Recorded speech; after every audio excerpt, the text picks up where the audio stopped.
ওকে, ঠিক আছে, আমি তাহলে শুরু করি। তোমার দেখো, এটা গ্রাফিক টুলটা কিন্তু এরকম পুরো ইউটিলিটি। এখন আমি একটা ডিজাইন আগে থেকে ওপেন আছে, এটা এখন ক্লোজ কাজ করবো। ফাইল হচ্ছে এই দেখো,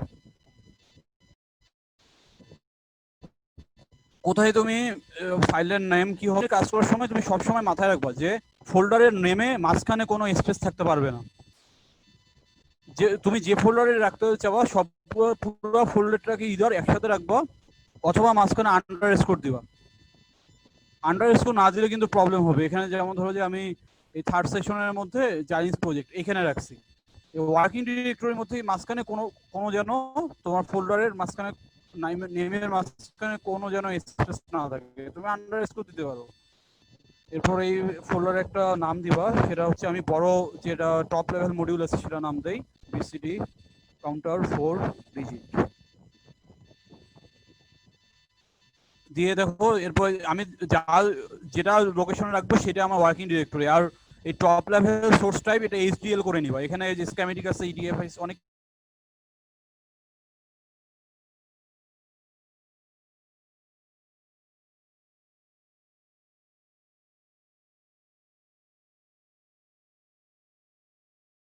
ফ্রি, কারণ আমরা যে এফপিজিটা ইউজ করবো সেটা হলো জাইলিংস স্পার্টান 3 এফপিজি। আর যে ডিভাইস দ্যাট মিনস প্রসেসরটার নাম হলো XC3S250, বুঝছো? প্যাকেজ দিবা VQ100 আর দিবা 4। তারপর এখানে এই সিনথেসিস টুল যেন এক্সএসটি থাকে। এই এক্সএসটি মানে হলো জাইলিংসের নিজস্ব জাইলিংস সিনথেসিস টুল। এটা তোমার ভেইলগ অথবা ভিএইচডিএল দুটাকেই এক্সিকিউট করতে পারে।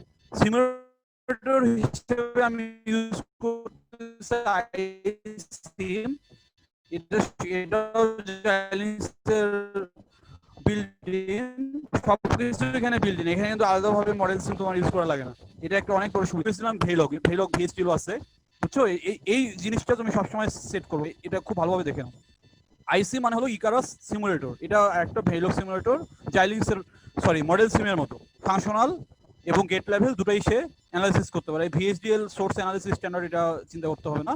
করার পর তুমি নেক্সট করে দেবে। নেক্সট করার পর দেখো এখানে সামারি চলে আসলো, তুমি যা যা করছো, ডিভাইস কি, প্যাকেজ আর স্পিড। ফোল্ডার ওপেন করার পর তোমার হচ্ছে এরকম আসবে, তোমার ডিজাইনার পাশে ভাবে চলে আসলো, আর হচ্ছে নিচে প্রসেসর, তুমি কোন প্রসেসরটা ইউজ করতেছো সেটা। তারপর এই ফোল্ডারটাতে ক্লিক করবা, করে রাইট ক্লিক দিবা, রাইট ক্লিক দিয়ে নিউ সোর্সে যাবা। নিউ সোর্সে যাওয়ার পর ভেইলগ মডিউল, এরপর এখানে বিসিডি টপ লেভেল মডিউলটা নাম দিবা বিসিডি কাউন্টার 4 ডিজিট দিয়ে নেক্সট করবো। আচ্ছা, ওই একই নামে আছে, আমি ওটা রিপ্লেস করবো, ইয়েস দিব, যেহেতু পোর্ট নেম এগুলা নেক্সট করে দিবা। নেক্সট করার পর এখানে ফিনিশ করে দিবা।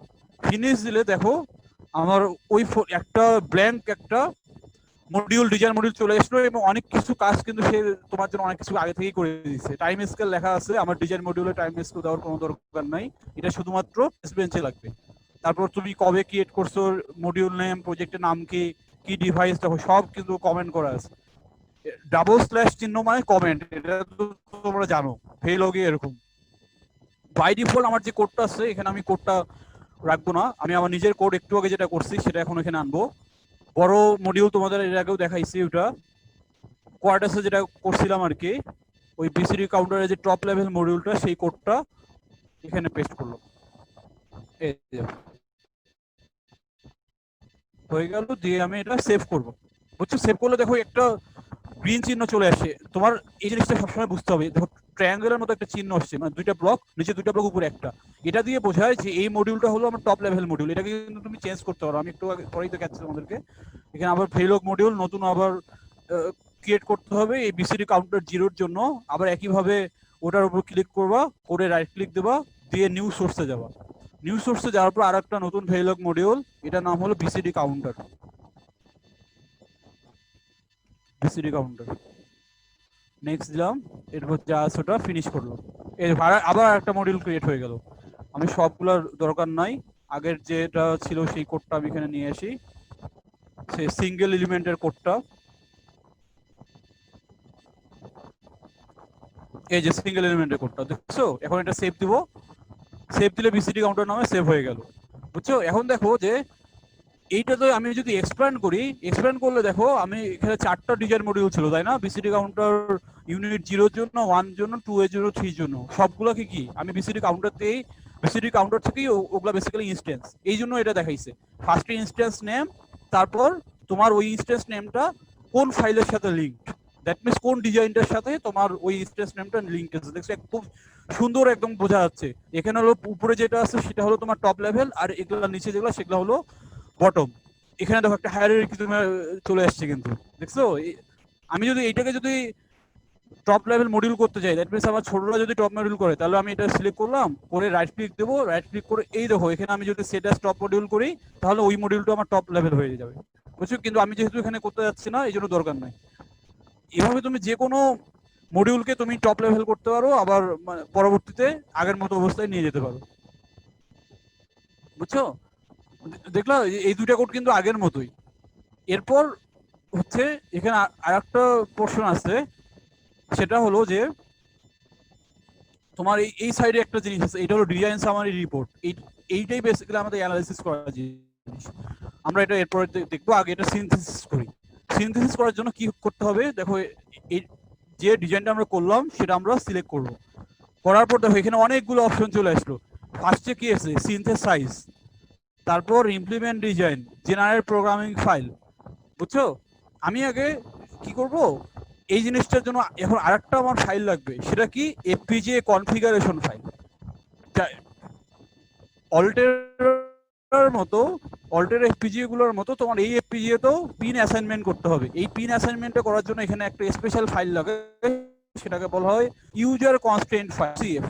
ইউজার কনস্ট্যান্ট ফাইল এখন আমার দিতে হবে, সেজন্য আবার যে কোনো ফাইল ক্রিয়েট করার মতো ওই মডিউলটার উপর ক্লিক করে বা এইটার উপর ক্লিক করে তুমি রাইট ক্লিক করবা, রাইট ক্লিক করে দেন নিউ সোর্স দিবা। নিউ সোর্স দেওয়ার পর এখান থেকে দেখো এই যে ইউজার কনস্ট্রেন্ট ফাইল বলে একটা জিনিস আছে, এই যে ইমপ্লিমেন্টেশন কনস্ট্রেন্ট ফাইল, এখানে সিলেক্ট করবা। করার পর তুমি ওই ফাইলের একটা নাম দিবা, যেমন ধরো এখানে আমি টপ লেভেল মডিউলটাই নাম দিই BCD counter, BCD counter 4 digit. বুঝছো? দিয়ে নেক্সট করব, নেক্সট করে ফিনিশ করব। দেখো একটা ব্ল্যাঙ্ক উইন্ডো চলে আসলো, এটাও কিন্তু একটা টেক্সট এডিটর, টেক্সট এডিটরের ফাইল। এখানে আমি যে ফাইলের দেখো ইয়াটা এক্সটেনশনটা কি, dot UCF, that means user constraint file. মানে হলো তুমি এফপিজিএ কে কিভাবে কি কি কনস্ট্রেন্ট দিচ্ছ। এটার জন্য দেখো আমি তোমাদের কিন্তু একটা কোড আমি অলরেডি দিয়ে দিছি, সেখান থেকে একটা তোমার কপি করে আনতে হবে। সেটা হলো বিসিডি কাউন্টার ইউসিএফ। দেখো ওখানে একটা আমি বলে দিচ্ছি এফপিজিএ পিন অ্যাসাইনমেন্ট, একটা অনেক বড় একটা কোড, সরি খুব বেশি বড় না, মানে মোটামুটি আর কি। এটা আমি এখানে আনলাম, এখানে দেখো আমি পেস্ট করি, এই যে এটা, এইটাই হচ্ছে অনেক বোঝার একটা জিনিস, অনেক বোঝার একটা জিনিস। এটাও তুমি সেভ করো, সেভ করলাম। দেখো সেভ করার সাথে সাথে কিন্তু আমার এই ফাইলটা এখানে ঢুকে গেছে। এই হায়ারার্কি, তুমি ফাইলের হায়ারার্কিতে যে যদি ক্লিক করো, দেখো এই পরপর 4টার সাথে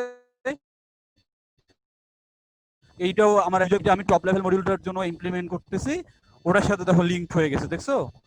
এখন দেখো এইটা আসলে কি, প্রথম যে কমান্ডটা, সেই কমান্ডটা হলো তোমার ক্লক সিগন্যাল আগে ডিফাইন করতে হবে। সবসময় মনে রাখবা যে চাইল্ডিংসে তুমি ক্লকের নেম সিএল কে এটা বাদে অন্য কোনো কিছু দিয়ে ডিক্লেয়ার করবা না। তোমার যে কোনো ডিজাইনে যে কোনো ক্লক সিগন্যাল, দেখো আমি এখানে সবসময় সিএল কে রাখছি, এবিসিডি কাউন্টার সিএল কে, তারপর এখানেও সিএল কে। তোমরা অন্য নামে ইউজ করবো না, অন্য নামে ইউজ করলে চাইল্ডিংসে প্রবলেম হয়, সিনথেসিস করতে পারে না ঠিক মতো। সবসময় সিএল কে নামটা ইউজ করবা। নেট সিএল কে দিচ্ছি, মানে হচ্ছে আমার এই ওয়্যারটার নাম কি হবে, টিএনএম আন্ডারস্কোর নেট হলো সিএল কে।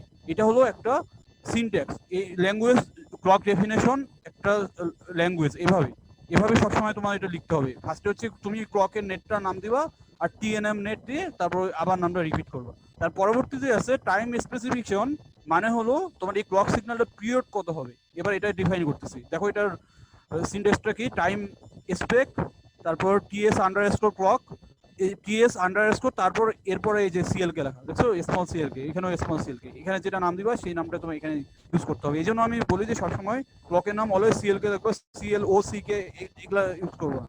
এটা ইউজ করলে কিন্তু প্রবলেম হয়, আমি নিজে করছিলাম দেখছি সমস্যা করে।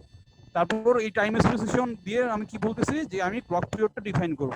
তারপর পিরিয়ড দিলাম, পিরিয়ড দিয়ে ক্লক দিলাম, ওই নেটটার নাম। তারপর হচ্ছে আমি ক্লকের ডেফিনেশন, এই এখন এই দেখো এই যে ভ্যালুটা, এটা কিন্তু আমি এমনি এমনি পাইনি। এটা আমি ফার্স্টে এই সার্কিটটাকে সিনথেসাইজ করছি, সিনথেসাইজ করার পর একটা রেজাল্ট দিছে, রেজাল্ট দেওয়ার পরে ম্যাক্সিমাম ওটা আমি তোমাদের এখন দেখাবো। ধরো আগে এই ইউসিএফটা হচ্ছে তুমি যদি না দিয়ে ইউজার কনস্ট্যান্ট ফাইলটা না লিখে তুমি যদি সরাসরি ডিরেক্ট যদি সিনথেসাইজ করো, সেই সিনথেসাইজ করার পরে কিন্তু একটা রেজাল্ট পাওয়া যায়, সেটা সিনথেসিসের রেজাল্ট। ইউজার কনস্ট্যান্ট ফাইল দেওয়ার পরেও তুমি করতে পারো, ওটা সমস্যা নাই, একই কথা আসলে। অ্যাকচুয়ালি ডাটাটা নিতে হয় ওখান থেকে, আমি তোমাদের দেখাবো এটা। তারপর হাই 50% মানে হলো তোমার ওই ক্লকটা কত সময় ধরে হাই থাকতেছে, আর বাকি সময়টা তাহলে লো। দ্যাট মিনস এটা হলো D equals to 0.5, that means 50% duty সাইকেলের একটা ক্লক। তুমি একইভাবে 60% ক্লক ডিউটি সাইকেল বা 70% বা হাউএভার যে কোনো কিছু 0 থেকে 100-র মধ্যে তুমি যে কোনো কিছু ইউজ করতে পারো। এইটা হলো তোমার ক্লক সিগন্যালটার ধরনটা কিরকম হবে। এটা কিন্তু বুঝতে পারছো তো? এটা আমি কি বুঝাইলাম? নর্মাল একটা ক্লক সিগন্যালকে ডিফাইন করলাম, যেটার পিরিয়ড হলো 2.692 ন্যানোসেকেন্ড। এর পরের যে দুইটি লাইন, এই দুইটা লাইন কিন্তু তোমার সবসময় এটা হচ্ছে সবসময় মনে রাখবে। এরপরে নেক্সট লাইনটা বেসিক্যালি এখানে দেখো, এটাই বেসিক্যালি আমি বলতেছি যে আমি এফপিজি এর সাথে তো কানেক্ট করবো, তাই না? অল্টেরার সাইক্লোন 3 এফপিজি এর মতো এখানেও একটা ডেডিকেটেড ক্লক একটা পিন আছে, সেই পিনটা হলো 89 নম্বর পিন। এই ডেফিনেশনগুলো কিন্তু আমি অনেক কষ্ট করে পাইছি, আমি তোমাদের একটা স্লাইড দিছি, দেখিও। ওই স্লাইডের একদম লাস্টে তোমরা যদি যাও, ওখানে দেখবা যে একটা জাইলিংস এফপিজি এর পুরো পিন ডায়াগ্রামটা দেয়া আছে। ওখানে যে পি পি এর অপশন, যত পি আছে দেখো, P16, P85, P83 সবগুলো কিন্তু পিন ওখানে পাবা। এই যে নাম্বারগুলো দেখতেছো, সেগুলো আসলে ওই পিডিএফ, ওই মানে আমার ওই স্লাইডের যতগুলো পিন দেখবা সবগুলো কিন্তু ওখানে লেখা আছে। দেখিও যে P85 আছে, আমি তোমাদের দেখাই দাও।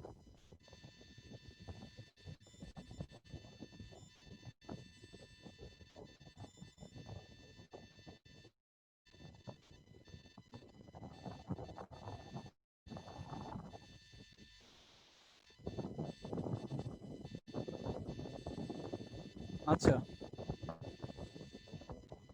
দেখো, এই যে লাস্টের এইটার কথা আমি বলতেছি, দেখছো এই যে পি পি গুলা, যত পি আছে সবগুলো আসলে এগুলো এক একটা পিন। এই যে আমার প্যাপিলো 1 এফপিজি বোর্ডটার মধ্যে এরকম তোমার আইও পিনের 3টা রো থাকে, প্রত্যেকটা 16 করে। দ্যাট মিনস আমার 48টা আইও সিগন্যাল আছে।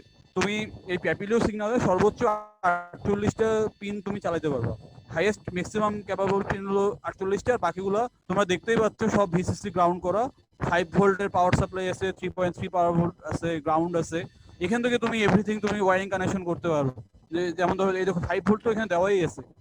5 ভোল্ট থেকে একদম সরাসরি তুমি যে কোনো এলইডি তুমি চালিয়ে দেখতে পারো। এই বোর্ডটা আমি তোমাদের কিনতে সাজেস্ট করবো, এটা খুব একটা বেশি দাম না, 3000 টাকা। এখন একটু বাড়তে পারে, 4000 হয়েছে মনে হয়। তোমার হচ্ছে এর সাথে সবচেয়ে বড় সুবিধা হলো যে এখানে আলাদা করে কোনো প্রোগ্রামার লাগে না। আমি তোমাদের এর আগের দিনও বলছি যে জাইনিস এফপিজিতে আমার আলাদাভাবে প্রোগ্রামিং করার দরকার হয় না, ওরা একটা ইউএসবি কেবল দিয়ে দেয়, ওটা দিয়ে প্রোগ্রামিং এর কাজটা হয়ে যায়। এই জন্য এটা এই পিন ডায়াগ্রাম থেকে কিন্তু আমি বলতেছি 89 দেখো, এই দেখো এখানে আমি লাস্টে দেখো কি লেখা আছে, P89 ক্লক সিগন্যাল। এবং এটা হলো বিল্ট ইন অসিলেটর। যে কোনো এফপিজিতে তুমি সবসময় বিল্ট ইন অসিলেটর পাবা। আমার অল্টেরা এফপিজিএতে যে সাইক্লোন 3-তে যেটা ছিল, সেটার বিল্ট ইন এফপিজি এর যে ক্লক, সেটার পিরিয়ড ছিল 50 মেগাহার্টস, আর এটার হলো 32 মেগাহার্টস। বুঝছো 32 মেগাহার্টস মানে কি? 31.25 ন্যানোসেকেন্ড হলো তার টাইম পিরিয়ড। এটাই হলো তার ম্যাক্সিমাম। বুঝছো, এটাই হলো তোমার পুরা ইয়াটা। দেখো 89 কিন্তু সবসময় ক্লকের জন্য, তুমি এখানে অন্য কোনো সিগন্যালের অ্যাসাইন করতে পারবে না। বাকিগুলো তোমার নিজের মন মতো যে কোনো পিন সিগন্যাল তুমি অ্যাসাইন করতে পারো। ওকে, এই পিনগুলো যেখানে আছে সেগুলো থেকেই আমি ডিনোট করছি যে তোমার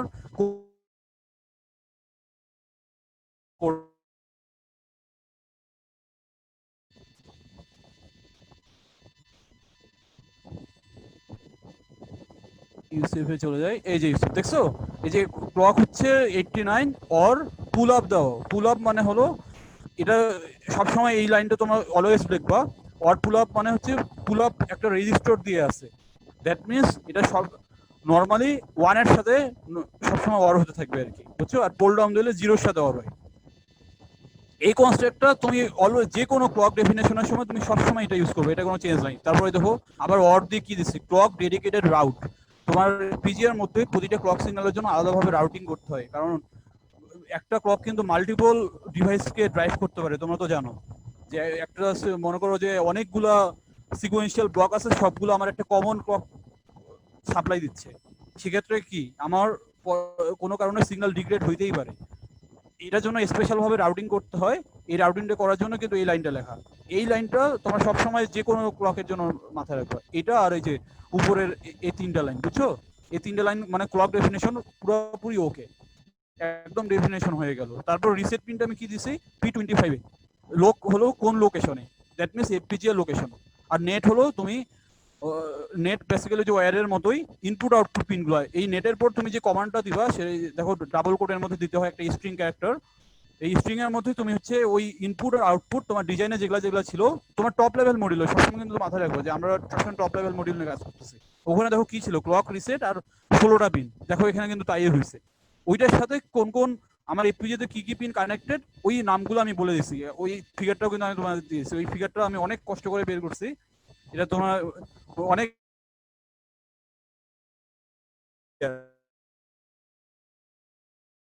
মানে তোমরা যখন অ্যাসাইনমেন্ট করবা সবসময় আমার ওই স্লাইডের ওই লাস্টের যে ইয়েটা আছে ওটা ফলো করবা আর স্লাইডটা পড়বা। স্লাইডটা পড়লে তোমার প্যাপিলো হার্ডওয়্যার সম্পর্কে পুরো একটা আইডিয়া পাবা, যে ওই প্যাপিলো বোর্ডটার মধ্যে কি কি আছে। ওখানে ওই যে অসিলেটরের কাহিনী সব কিন্তু বলা আছে। তারপর কিভাবে প্রোগ্রামিং হয় এইসব জিনিস দেওয়া আছে, খুব ভালো স্লাইড, তোমার একটা ভালো আইডিয়া পাবো আর কি। বুঝছো? বুঝতে পারলো তো? পিন লোকেশন এরকম আমরা ওই কোয়ার্টাসে যেরকম ওই অ্যাসাইনমেন্টে যে করতেছিলাম না, এখানে ওই কাজটাই করছি কিন্তু কোড লিখে। প্লাস এখানে আমাদের আরেকটা কি সুবিধা দেখো, আমি এখানে নিজের মন মতো করে আমি ক্লক এর যে পিরিয়ড এটা আমি চেঞ্জ করতে পারি। ওকে, এখন দেখো আমি মেইন ডিজাইন এবার চলে আসি। আসার পরে এবার সিনথেসিস করব।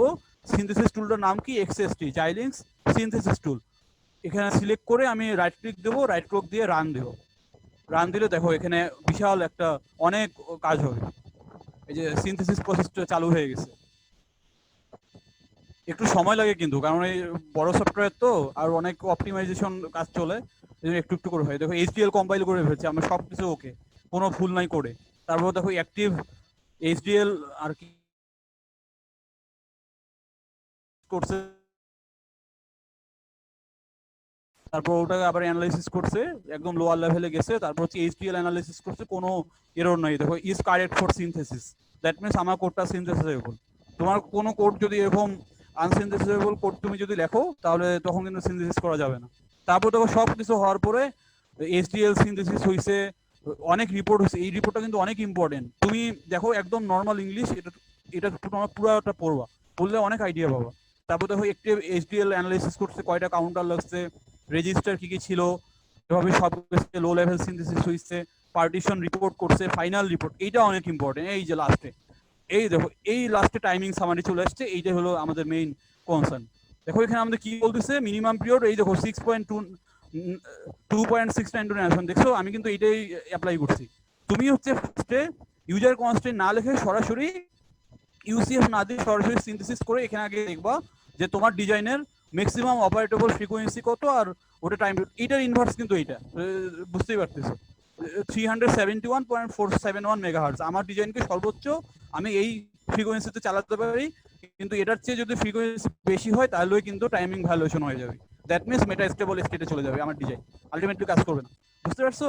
তারপর দেখো আর পরবর্তীতে বাকিগুলো ইম্পর্টেন্ট না, এইটাই ইম্পর্টেন্ট যে তোমার ডিজাইন ম্যাক্সিমাম কত টাইম পেয়ে গেল। এইটাকেই তুমি, আমরা বেসিক্যালি কনস্ট্যান্ট বলতে কি বুঝাই, যে তোমার তো ইনপুট আউটপুট তো আনলিমিটেড বাউন্ডলেসও হতে পারে, তাই না? আমি যদি এখন বলি যে আমি মনে করো যে এই ফ্রিকোয়েন্সি এখানে দেখাচ্ছে কত 371, আমি মনে করো বললাম যে আমি 1000 মেগাহার্টজে চালাতে চাই, এটা কিন্তু আমি করতে পারি। কিন্তু করলে তো আলটিমেটলি লাভ হবে না, কারণ টাইমিং ভ্যালুয়েশন হয়ে যাবে। আমি ওটা তোমাদের দেখাবো যে টাইমিং ভ্যালুয়েশন এই কেসটাও তোমাদের শো করতে হবে। বুঝতে পারছো তো সিনথেসিসটা? বুঝছো? এই সিনথেসিস প্রসেসের পরেই কিন্তু তোমার হচ্ছে আরটিএল স্কিমেটিকটা তুমি দেখতে পারবা। এবার এটাকে মিনিমাইজ করি। মিনিমাইজ করার পর দেখো যে এটা যেহেতু রান হয়ে গেছে, এখানে যাই ভিউ আরটিএল স্কিমেটিক করো, করার পরে এখানে যেটা আসবে এরপর ওকে দিয়ে দিব।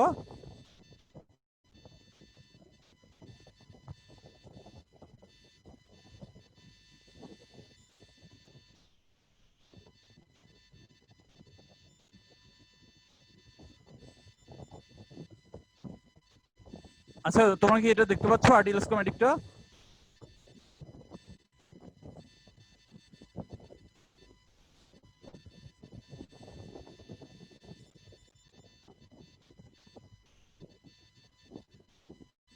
আরটিএল স্কিমেটিক সিনথেসিস পরে দেখো ভিউ আরটিএল স্কিমেটিক, এরপর এটাকে তুমি যদি সিলেক্ট করো একদম পুরো আগের মতো, ওই দেখো ক্লক ইনপুট সব এখানে আছে, ক্লক গেছে, তারপর রিসেট, এরপর পরবর্তীতে আসলো বিসিডি কাউন্টার 2, এভাবে একদম পরবর্তীতে যে কোনো তোমার আর কি টপ লেভেল মডিউলটা চলে আসলো। তুমি রাইট ক্লিক করে ফুল ভার্সনও দেখতে পারো, এখানেও একটা ফুল ভার্সন দেখার একটা আছে, এই যে জুম টু ফুল ভিউ, এটা করলে এই দেখো পুরো আমার আরটিএল স্কিমেটিকটা এখানে শো করতেছে, দেখছো একদম ফুল স্কিমেটিকটা। এবার আমি চলে যাই, তোমার হচ্ছে আরটিএল ডায়াগ্রামটা দেখে ফেললো আগের মতোই, এটার ভিতরে আমি ঢুকতে পারি, ঢুকে দেখো কাউন্টার আছে আর কিছু গেট আছে, ওই গেটগুলো হলো এপিজি এর মতো যেভাবে ইমপ্লিমেন্ট করছে সেটা। এবার এটা ক্রস করে এবার টেকনোলজি স্কিমেটিক, পরের অপশন দেখো ভিউ টেকনোলজি স্কিমেটিক, এটা দিয়ে একটা নতুন উইন্ডো আসবে, পরে ওকে দিবা, ওকে দিয়ে ডাবল ক্লিক করে ওটা ভিতরে যাবা, যাওয়ার পর ফুল ভিউ করো, জুম টু বক্স না সরি, এই জুম টু ফুল ভিউ আছে, এই দেখো বিশাল একটা স্কিমেটিক চলে আসছে, এটা হলো তোমার টেকনোলজি ম্যাপের ভিউটা। এবার আমি ভিতরে যাই, এই যে ভিতরে এগুলো সব ডি ফ্লিপ ফ্লপ, সব ডি ফ্লিপ ফ্লপ। তারপর এটা কি, এটা হলো একটা লুকআপ টেবল, এই দেখো এলইউটি 4 দেওয়া আছে, এলইউটি 4 মানে লুকআপ টেবল 4, সেই লুকআপ টেবল 4 এর মধ্যে যে ফাংশনটা আছে কি কি ফাংশন ইমপ্লিমেন্ট করে দেখো, ট্রুথ টেবল, কে ম্যাপ, তারপর ওই ফাংশনটা ওই লুকআপ টেবলটা কোন আউটপুট দিচ্ছে সব দেয়া আছে। আর এই ড্র ভিউটা কিন্তু দিচ্ছে বেসিক্যালি আমাদের বোঝার জন্য, আসলে লুকআপ টেবলের কেমন চেহারা তোমরা তো জানোই, শুধুমাত্র এস্ট্রিম আর মাল্টিপ্লেক্সার দিয়ে কিন্তু এটা কনস্ট্রাক্টেড, তাই না?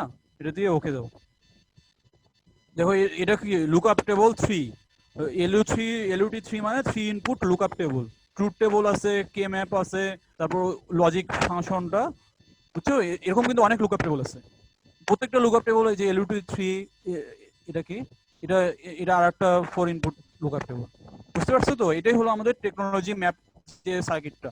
মানে তো ওই ক্যাট টুলের লেকচারের এগুলা নিয়ে অনেক বলছি, যে স্কিমেটিক সার্কিটটা কিরকম হয়, তাই না?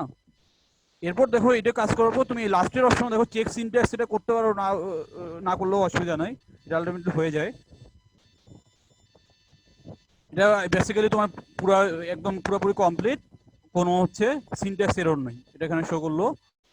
এরপর হচ্ছে আমাদের পোস্ট সিনথেসিস একটা সিমুলেশন মডেল আমরা ক্রিয়েট করি, এটা বেসিক্যালি আমাদের গেট লেভেলের নর্মাল আমার এফপিজিএ তে যে গেট লেভেল যে আছে যেগুলো নিয়ে ডিলে ক্যালকুলেশন আমি করতে পারবো, সেই মডেলটা রেডি হয়ে গেল, দেখো সাথে সাথে গ্রিন মার্ক চলে আসলো, যে post synthesis simulation model completed successfully, বুঝছো? সিনথেসিস পোর্শন পুরোটা আমরা সিনথেসিসটা পুরোপুরি শেষ করলাম। এখানে কি কি হয়েছে, নেটলিস্ট জেনারেশন, অপটিমাইজেশন আর টেকনোলজি ম্যাপিং, তিনটা প্রসেস কিন্তু অলরেডি হয়ে গেছে। আচ্ছা আমি তোমাদের ক্যাট টুলের আমি যে লেকচারটা দিয়েছিলাম তার সাথে আমি কোরিলেট করাচ্ছি। এর পরবর্তীতে দেখো আমি যেহেতু ইউজার কনস্ট্যান্ট ফাইল দিয়ে দিছি, পিন কানেকশন দিয়ে দিছি, কোন ফাইলে কি কি আছে, যে ইউসিএফ এ সবকিছু বলা আছে, যে তার অপারেটর ফ্রিকোয়েন্সি কোথায়, লোকেশন কি, সব বলে দেওয়া হয়েছে। এখন আমরা সরাসরি ইমপ্লিমেন্ট ডিজাইনে চলে যেতে পারি। ইমপ্লিমেন্ট ডিজাইন মানে তোমার এবার অ্যাকচুয়ালি এই সার্কিটটা তোমার এফপিজি এর মধ্যে ইমপ্লিমেন্ট হবে। ইমপ্লিমেন্ট ডিজাইনে যাওয়ার পর রান করব, রাইট ক্লিক করে ওটা সিলেক্ট করে রাইট ক্লিক দেবা, তারপর রান দেবা, রান দিলে এবার দেখো এখানে অনেক কিছু কাজ হবে,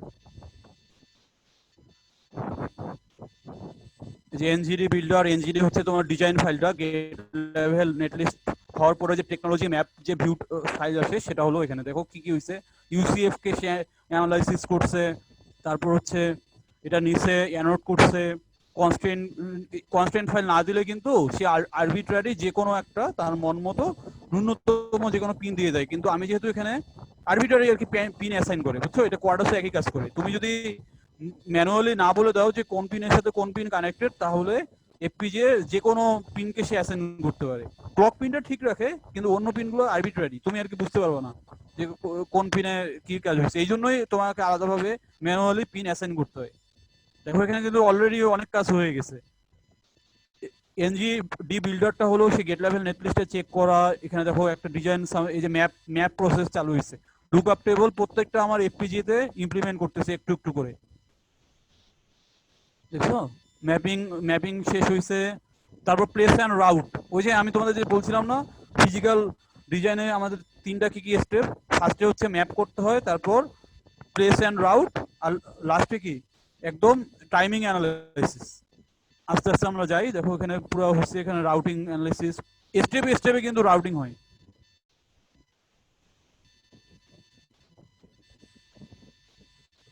দেখছো এই যে প্রেসার কাজ কাজ শুরু হয়েছে, স্টার প্লেসার, প্লেসার মানে প্লেসমেন্টের কাজ চলতেছে, ওই যে placement placement globe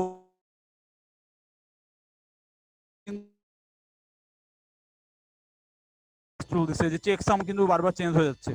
checksum change হওয়া মানে আমি তোমাদের তো বলছি যে রিকনফিগারেশন ফাইল যদি চেঞ্জ হয় তার মানে সাথে সাথে তোমার চেকসামটা চেঞ্জ হয়ে যাবে। দেখছো প্লেসমেন্ট প্লেসমেন্ট অপটিমাইজ করছে, গ্লোবাল ক্লক আছে, এখানে লোকাল প্লেসমেন্ট আছে, তারপরে যে রাউটিং কয়টা ফেজ চলছে, 5 স্টেজ, 5টা ফেজ চলছে, একটু একটু করে রাউট করছে। ফার্স্টে দেখো 100টা পাথ ছিল, 100টাই আনরাউটেড ছিল, তারপর 90টা হয়েছে, তারপর 6 শেষে একদম 0। দ্যাট মিনস তোমার ডিজাইন এখন কমপ্লিটলি রাউটেড, সব কিছু সার্কিট একদম পুরোপুরিভাবে ফিট হয়ে গেছে একদম, কার সাথে ইন্টার কানেকশন গুলো সবগুলো ওকে। দেখছো এখানে কোনো পার্টিশন পাইনি কারণ যেহেতু বড় ডিজাইন না। তারপর এখানে দেখো এই যে ক্লক রিপোর্ট, সবার শেষে কি আসে, তোমার টাইমিং অ্যানালাইসিস। ওই টাইমিং অ্যানালাইসিসের কিছু পোর্শন এখানে তোমার কাজ করছে। এই দেখো আমি ওই যে টিএস আন্ডারস্কোর ক্লক, আমি যে কনস্ট্যান্টটা দিছিলাম দেখো এখানে হুবহু চলে এসেছে। দেখছো আমি ম্যানুয়ালি যে কনস্ট্যান্টটা দিছি সে ওটা দিয়ে সেখানে অ্যানালাইসিস করছে, ওয়ার্স্ট কেস স্ল্যাক বের করছে, আর বেস্ট কেসও বলে দিচ্ছে। এই রিপোর্ট টেবলটা শেষ করার পরে তোমাদের এই ফাইলটার কি অনেক ইম্পর্টেন্ট, বুঝছো, এটা শেষ হওয়ার পরে একদম শেষে দেখো পোস্ট প্রেস আর রাউট স্ট্যাটিক টাইমিং অ্যানালাইসিস একদম সাকসেসফুল হয়েছে। এই এই জিনিসগুলো, এই রিপোর্টগুলো তোমার কিন্তু পড়লে তোমার ইনসাইট পাবা, বুঝছো, এফপিজি থিওরির ইনসাইট পাবা। যে একটু একটু করে আমি তোমাদের যে লেকচার দিচ্ছি দেখো এখানে কিন্তু সবগুলোর অ্যাপ্লিকেশন তোমরা দেখতেছো, একটার পর একটা স্টেপ আমি যেভাবে বলছি সেভাবেই কিন্তু হয়েছে, তাই না? এরপর দেখো এখানেও এখন কাজ আছে, এই যে ট্রান্সলেশন প্রসেস আছে, এরপর পোস্ট ট্রান্সলেট সিমুলেশন মডেল, এটাকে এক্সপ্যান্ড করবা করে এটা রান দিবা, রান দেওয়ার পর এটা আলটিমেটলি পুরো ওকে একদম ওকে আসবে, এই যে কমপ্লিটেড সাকসেসফুলি। ওকে, এবার এটা মিনিমাইজ করলাম, এবার ম্যাপে যাই। ম্যাপে যাওয়ার পর পোস্ট ম্যাপ স্ট্যাটিক টাইমিং এটাও জেনারেট করি।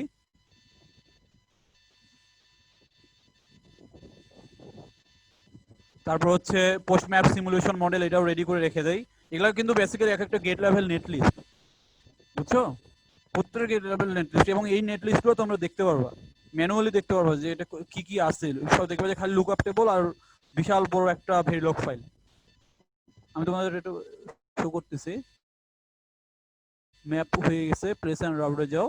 প্লেস অ্যান্ড রাউটে যাওয়ার পর প্রথমটা ওকে হয়ে গেছে, আর পরবর্তীতে আমরা করবো generate post place and route simulation model, এটাকে আমরা রেডি করবো,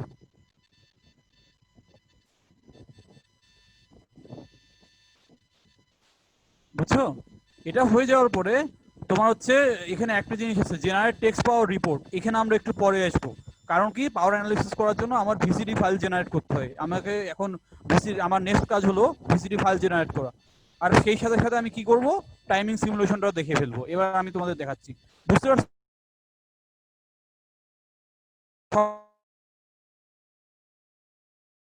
তোর সেই লাস্ট কাজ হলো এই জেনারেট প্রোগ্রামিং ফাইল। এই প্রোগ্রামিং ফাইল জেনারেট করলে তোমার অ্যাকচুয়ালি যে সফট ফাইলের মতো যেটা আছে সেই সফট ফাইলের মতো এখানে একটা কনফিগারেশন ফাইল ক্রিয়েট হয়। এখান এটার ফরম্যাটটা একটু আলাদা, এটার প্যাপিলিওটা একটু আলাদা হয়, কারণ হচ্ছে এপিজে টু এপিজে রিকনফিগারেশন ফাইলের এক্সটেনশনটা ভ্যারি করে, এবং এইটার জন্য আলাদা একটা টুল লাগে। দেখো এটা গ্রিন মার্ক চলে এলো, গ্রিন মার্ক চলে আসা মানে পুরোপুরি ওকে, তোমার ডিজাইন একদম কারেক্ট, এবং সেটা পুরোপুরি ভাবে ওই প্রোগ্রামিং ফাইলটা জেনারেট করে ফেলছে। দেখো এখানে শো করছে, রিপোর্টও দেখাচ্ছে। এই যে ইয়া করে এটা দিয়ে কিন্তু তুমি ম্যাক্সিমাইজ মিনিমাইজ করবা, বুঝছো। এখন দেখো যে আমরা এখানে এবার টেস্ট বেঞ্চের কোড লিখবো, এটা কিভাবে করতে পারি। যে কোনো জিনিস আগের মতোই এখানেও তো আমাদের সিমুলেশন করতে হবে। তোমাদেরকে আমি এটা দিয়ে দিছি, ফরম্যাট আছে, সবসময় তোমরা এই ফরম্যাটগুলো ফলো করবো। আমি যে ফরম্যাট তোমাদেরকে দিয়ে দিচ্ছি টেস্ট বেঞ্চের কোডগুলো, এইভাবে এই ফরম্যাটটা ফলো করলে তোমরা যে কোনো কিছু কোড লিখতে পারবা। আর সবচেয়ে বড় যেটা জিনিস, আমাদের জাইলিংসের এই সেশনটা এত ইম্পর্টেন্ট কেন, কারণ ইউটিউবে দেখবা যে বহু ভিডিও আছে, সেগুলা তুমি যদি ওই অনুসারে কাজ করতে যাও তোমার মিলবে না, অনেক কিছু মিলবে না। যেমন আমি এখানে যে নিয়মে আমি টেস্ট বেঞ্চটা কোড করছি সেটা কিন্তু একদম পারফেক্ট। আমি ইউটিউবের ভিডিওর মতোই আমি কোড করছিলাম, ওভাবে রান করেনি, এরর আসছে। মানে আমি যেটা দেখতে চাচ্ছিলাম আসতেছিল না, ওয়েব ফর্ম শো করতেছিল না। পরে আমি চেঞ্জ করে অনেক ঘাটাঘাটি করে শেষমেশ এই ফরম্যাটটা আমি রেডি করছি। এটা অনেক ইম্পর্টেন্ট, তোমরা সবসময় এটা ফলো করবা। দেখো এখন কিভাবে আমি টেস্ট বেঞ্চে কোড লিখবো, আমি তোমাদের অলরেডি দিয়ে দিচ্ছি, টেক্সট ফাইলটা কিন্তু দিয়েই দিচ্ছি, বুঝছো? আগের মতোই রাইট ক্লিক করবা, এখানে মেইন ফোল্ডারের উপর ক্লিক করতে পারো অথবা এখানেও ক্লিক করতে পারো। করার পরে নিউ সোর্স দিবা, নিউ সোর্সে যাওয়ার পর ভেরিলগ টেক্সট ফিক্সচার, ভেরিলগ টেক্সট ফিক্সচার এটা হলো বেসিক্যালি আমার টেস্ট বেঞ্চের কোডটার নাম। এটা নাম কি ছিল দেখে আসি। Test bench test BCD counter 4 digit, ওই নামটা আমি এখানে সেভ দিলাম। টেস্ট বিসিডি কাউন্টার 4 ডিজিট দিয়ে নেক্সট করলাম। নেক্সট করে দেখো এখন বলতেছে যে তুমি এই ফাইলটা কার সাথে অ্যাসোসিয়েট করতে চাও। অবশ্যই আমি টপ লেভেল মডিউলটার সাথে অ্যাসোসিয়েট করব, এই জন্য এটা সিলেক্ট করাই আছে, যেটা আছে দিয়ে দিবা। নিচেটা যাবা না, কারণ এটা তো লোয়ার লেভেল মডিউল, আমি ওটার জন্য তো টেস্ট বেঞ্চ লিখতেছি না, আমি লিখতেছি টপ লেভেল মডিউলের জন্য। এরপর নেক্সট করবা, নেক্সট করে ফিনিশ দিবা। ফিনিশ দিলে দেখো অটোমেটিক ফাইল ওপেন হয়ে যাবে। এই দেখো দেখছো টেস্ট বেঞ্চের অনেকগুলো ফাইল কিন্তু অটোমেটিক চলে আসছে এবং বহু কমান্ড তোমার আগে থেকেই দিয়ে দিছে, বহু কমান্ড। আমি উপরের কমেন্টগুলো ডিলিট করে দেই, এগুলা হুদাই আসছে। এখন দেখো আমি কিন্তু এই কোডটাকেই কিন্তু একটু মডিফাই করছি। তুমি যদি আমার টেস্ট ফাইলের যে কোড আছে সেই কোডটাকে যদি নিয়েছো আর এটার সাথে যদি কম্পেয়ার করো, দেখবা যে আমি কিন্তু এটার উপরেই বেসিক্যালি কাজটা করছি, খুব বেশি কিন্তু চেঞ্জ করিনি। আসলে করারও দরকার পড়ে না, কারণ করলেই এরর টেরর আসে, ঝামেলা হয়। এখন আমি হুবহু তোমাদের ওই ফাইল থেকে ওই কোডটা নিয়ে আসতেছি।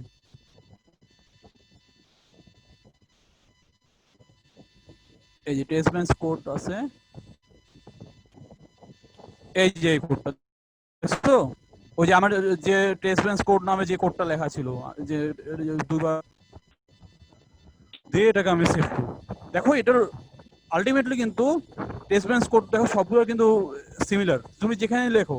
তো টেস্ট বেঞ্চ কোড তুমি মডেল সিমি লেখো আর অথবা এখানে লেখো, খুব বেশি কিন্তু হেরফের হয় না, দুই একটা জায়গায় খালি একটু ভেরিয়েশন হয়। এটার জন্য দেখো যে ক্লক যেহেতু বারবার কি চেঞ্জ হচ্ছে, যেন আমি রেজিস্টার হিসেবে ডিক্লেয়ার করবো, তারপর রিসেট। এটা তো আমি তোমাদেরকে মডেল সিম লেকচারেই বলে দিচ্ছি যে কিভাবে করবা, যে টেস্ট বেঞ্চের কিন্তু কোনো ইনপুট আউটপুট এখানে ডিজাইন করতে হয় না। আমাকে যেহেতু এটা নিজেরাই একটা কি স্টিমুলাস স্টিমুলাস জেনারেট করে, স্টিমুলি তোমার স্টিমুলি দেয় তোমার সার্কিটের জন্য পাওয়ার, সে এখান থেকে প্রোভাইড করে, তাই না? ইনপুট আউটপুট ডিক্লারেশন করলাম, তারপর ওই ওই এটাকে আমি কি বলতেছি এখানে ইউনিট আন্ডার টেস্ট। আমি তোমাদেরকে এর আগে আরেকটা টার্ম বলছিলাম ডিইউটি, ডিজাইন আন্ডার টেস্ট, সব আসলে একই। এটাকে আবার এমইউটিও বলা যায়, মডিউল আন্ডার টেস্ট, যে কোনো নামেই তুমি এটাকে বলতে পারো। এখানে আমি ইউইউটি হিসেবে দেখাইছি। আর বিসিডি কাউন্টার 4 ডিজিট ইউইটি, এই নামটা তোমরা এখানে চেঞ্জ করবা না, বুঝছো? মডেল সিমে তো অন্য নাম দিছিলাম, এখানে ইউইটি ছাড়া অন্য কিছু ইউজ করবো না, কারণ ইউজ করলে আর এই দেখো ডট সিমে কিন্তু এই ডট চিহ্ন দেওয়া দরকার পড়তেছিল না, সরাসরি ক্লক রিসেট কিউ দিয়ে বলে দিতে পারতেছিলাম। এখানে কিন্তু লাগবে আর কি, ওই যে অটো যে জেনারেটেড কোডটা হয়েছে ওটাকে কিন্তু মডিফাই করতেছে না। আমার মডিফিকেশনের কাজ হলো মেইন কোডে এই উপরের ডিক্লারেশন আর ইনস্ট্যান্স কিন্তু অটোমেটিক চলে আসে, তোমরা তো দেখতেই পারলা যে অটো জেনারেট হয়ে গেছে, কিন্তু ওটাতে কিন্তু হাত দিবা না।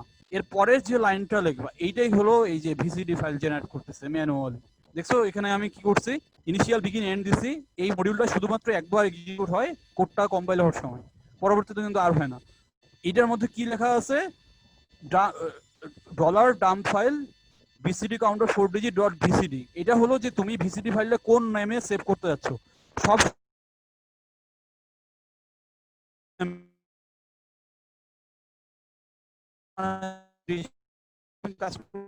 এক্সটেনশন তো ডট ভিসিডি। ডট ভিসিডি তোমাকে বলছি এটা যে পুরো ইলাবোরেশনটা তোমরা জানো, যেটা বেসিক্যালি কি কাজ করে, পাওয়ার অ্যানালাইসিসের সময় আর এভরিথিং থাকে, সার্কিটের অ্যাক্টিভিটি পুরো ডাটা এর মধ্যে আছে। তারপর এই ডাম ভেরিয়েবল ওয়ান দিতে হবে, ওয়ান মানে তুমি সবসময় এই জিনিসটা কাজটা করতে যাচ্ছ, এটা জিরো দিলে কিন্তু আবার কাজ করবে না, বুঝছো? One comma test VCD counter 4 digit dot UUT, এই নামটা দিবা। কিন্তু মডেল সিমে তুমি যদি কাজ করতে যাও, মডেল সিমে এই কমান্ডটাই তুমি দিতে পারবা, এই মানে মেইন ব্লকটা শুরু হওয়ার আগে। সেখানে শুধুমাত্র এই ডট ইউইউটি চিহ্নটা দিতে হবে না, ডট ইউইউটি চিহ্ন বাদ দিয়ে তুমি যদি শুধু এই টেস্ট ভিসিডি কাউন্টার 4 ডিজিট কমা লিখে যদি ক্লোজ করে দাও, তাহলে কিন্তু তোমার মডেল সিমের কোডটা ওকে হয়ে যায়। আমি তোমাদের মডেল সিমের জন্য যে টেস্ট বেঞ্চের কোড সেটা আমি তোমাদেরকে দিয়ে দিব, সেশনটা শেষ হওয়ার পরে দিয়ে দেবো, দেখবা যে একই রকম, কিন্তু খালি একটু মডিফিকেশন আছে, অল্প একটু। তারপর দেখো এখানকার ইনিশিয়াল বিগিন এন্ড এটাই কিন্তু আমাদের basically main test bench code, তাই না? দেখো ফার্স্টে ইনিশিয়ালাইজ কি ইনপুট করছি, ক্লক আমার 0 ছিল, রিসেট 1 ছিল, কতক্ষণ? 2 ন্যানো সেকেন্ড ধরে, 2 ন্যানো সেকেন্ড জুড়ে আমার এটা হবে। তার পরবর্তীতে 2 ন্যানো সেকেন্ডের পরে তার পরের 3 ন্যানো সেকেন্ড জুড়ে এই কাজটা করবে। ক্লক আমার 0ই আছে, রিসেট কিন্তু 5 ন্যানো সেকেন্ড জুড়ে, কিন্তু রিসেট মাঝখানে কিন্তু 1 থেকে কি শূন্য হয়ে গেছে। রিসেট 1 ছিল, কারণ এখানে সবসময় মনে রাখবো যে জাইলিংসের যে কোনো সার্কিট তোমার সবসময় হচ্ছে রিসেট কন্ডিশন থেকে আগে চালু করতে হয়, কারণ রিসেট না করে তুমি যদি কাজ করো প্রবলেম হয়। কয়টা সেকেন্ড এটা আবার হচ্ছিল না। যে কোনো সার্কিটকে ফার্স্টে রিসেট করবা, দেন তোমার অপারেট করবা, তারপর অ্যাক্টিভিটি কাজটা করবা। এরপরে অ্যাক্টিভিটিটা কি দেখো, রিপিট 2 লাখ। আমি এখানে কত দিচ্ছি এখন? হ্যাঁ 2 লাখ, মানে 2 লাখ বার এই লুপটা এক্সিকিউট হবে এই রিপিট কন্ডিশন মধ্যে। আর একটা কিন্তু নতুন কনস্ট্রাক্ট দেখছো, এটা আরেকটা টেস্ট বেঞ্চ কোড বেসিক্যালি, নতুন একটা লাইন। রিপিট মানে হচ্ছে হোয়াইল লুপের মতো, যে আমি সরি ফর লুপের মতো, যে আমার 2 লাখ বার এই কাজটা আমি করব। 2 লাখ বার কি কি কাজটা করবো, যে আগের মতোই এখানে হচ্ছে বিগিন এন্ড আছে, রিপিট দিয়ে রিপিট এন্ডের মধ্যে যে কাজটা হয় সেটা তোমার বারবার এই কাজটা হয়, বারবার চলতে থাকে আর কি। তারপর এই রিপিট দিয়ে একটা নাম্বার দিতে হয় যে তুমি কতবার ওই কাজটা করতে চাও, তারপর বিগিন দিবা, বিগিন দিয়ে শেষে এন্ড, বুঝছো? আর এই বিগিন এন্ডের মাঝে $5 clock equals to not clock আসছে, মানে কি 5 ন্যানো সেকেন্ড পর পর আমার ক্লকটা ইনভার্ট করে, দ্যাট মিনস ক্লক একবার 0 থেকে 1 হয়, তারপর আবার 1 থেকে 0 হয়, বুঝছো? এখানে তোমার কি ছিল দেখো, প্রথম 5 ন্যানো সেকেন্ড ক্লকের ভ্যালু 0 ছিল, দ্যাট মিনস আমার এখানে যখন ফার্স্টে আসলো সাথে সাথে ক্লক কিন্তু 1 হয়ে গেছে, 5 ন্যানো সেকেন্ড জুড়ে ক্লক 1 থাকলো, আবার 5 ন্যানো সেকেন্ড পরে ক্লক 1 থেকে 0 হয়ে গেল, এইভাবে কিন্তু কন্টিনিউ করতে থাকবে। কতবার? এরকম 2 লাখ বার পড়ার পরে শেষ হয়ে গেল, হওয়ার পরে এন মডিউল। ওকে, দেখছো? এবার এই টেস্ট বেঞ্চ কোড সবসময় তুমি মনে রাখবা যে সিকোয়েন্সিয়াল সার্কিটের এবং জাইলিংসের জন্য আমার ফরম্যাট সবসময় এটা, যে কোনো সিকোয়েন্সিয়াল সার্কিট তোমরা অবশ্যই এই ফরম্যাটটা ইউজ করবা। মাঝখানে ইনপুটগুলো তোমার ওই মডিউল ডিজাইন অনুসারে ভ্যারি করবে আর কি, কোনটার তো রিসেটের চেয়ে আরো বেশি ইনপুটও থাকতে পারে, বুঝছো? সেগুলো তখন তুমি এখানে ম্যানুয়ালি বলে দিতে পারো, কিন্তু ক্লকগুলো সবসময় কিন্তু এভাবেই ডিফাইন করবা, বুঝছো? যে একটা সার্টেন পিরিয়ড জুড়ে তুমি ক্লকটা রান করবা। দেখো একটু কিন্তু হালকা কিন্তু ডিসক্রিপেন্সি আছে, একটু কিন্তু ডিফারেন্স আছে তোমার ওই নর্মাল মডেল সিমের টেস্ট বেঞ্চের সাথে জাইলিংসের টেস্ট বেঞ্চ কোডের। এই ডিফারেন্সটা তুমি যদি মেনটেন করতে পারো তাহলে তুমি যে কোনো ডিজাইনের জন্য তুমি টেস্ট বেঞ্চ লিখতে পারবে। এটা কিন্তু অনেক প্র্যাকটিস করে হবে। টেস্ট বেঞ্চ কোড লেখা তোমরা তো দেখতেই পাচ্ছ যে এটা নিজেরাই কিন্তু একটা ভেরিলগ কোড, কারণ এখানে ডট ভি আছে, কিন্তু এখানকার কোড পুরোটাই আনসিনথেসাইজেবল, কোনো কনস্ট্রাক্টই কিন্তু সিনথেসিস করা যাচ্ছে না। তোমরা তো দেখতে পাচ্ছ যে এখানে দেখো ইনিশিয়াল বিগিন অনেক কিছু আছে, কিন্তু মেনলি ভিতরে ডিজাইন কোনো কিছুই নেই। বেসিক্যালি টেস্ট করা, এটার জন্য কিন্তু টেস্ট বেঞ্চ নামটা আসছে। ইন্ডাস্ট্রিতে সবাই সিস্টেম ভেরিলগ দিয়ে ভেরিফিকেশন করে, আমরা এখানে ভেরিলগ দিয়ে ভেরিফিকেশনটা করতেছি। যাদের আগ্রহ আছে তারা পরবর্তীতে তোমরা সিস্টেম ভেরিলগটা শিখতে পারো নিজেরাই। ওখানে অবজেক্ট ওরিয়েন্টেড প্রোগ্রামিং আছে, একটু অ্যাডভান্স লেভেলের, একটু সময় লাগবে, সময় নিয়ে শিখতে হবে, কিন্তু আলটিমেটলি কিন্তু সিমুলেশন কিন্তু একই রকম, বুঝছো? সিমুলেশন রান দেওয়ার পরে রেজাল্ট কিন্তু একই, একই জিনিসই আসবে। এখন দেখো যাই, এটা তো টেস্ট বেঞ্চ কোড হয়ে গেল। এরপর তোমাদের যে কাজটা করতে হবে, এখানে দেখো আমার ইমপ্লিমেন্টেশন মোডে সিলেক্ট করা না, ভিউয়ে দেখো এখানে একটা ডট চিহ্ন দেওয়া আছে, ডট চিহ্ন মানে তোমার ইমপ্লিমেন্টেশন মোড সিলেক্ট করা আছে। এখন এটা বাদ দিয়ে তোমার সিমুলেশন মোডে যেতে হবে। সিমুলেশন মোডটা সিলেক্ট করলাম, দেখো সাথে সাথে সিমুলেশন মোডে চলে আসলো। এরপর টেস্ট বেঞ্চ কোডে আমি সিলেক্ট করব, করে এই দেখো আইসিএম সিমুলেটর, যে কোনো ভেরিফিকেশনের জন্য, জাইলিংসে টাইমিং অ্যানালাইসিস করার জন্য, বা gate level netlist, that means timing simulation অথবা ফাংশনাল সিমুলেশন, দুটাই তোমার আইসিএম সিমুলেটরে করা যায়। ইকারাস সিমুলেটর এটা কিন্তু আলাদাভাবে পাওয়াও যায়, আলাদা টুলও এটা। ইকারাস সিমুলেটর নিজেই একটা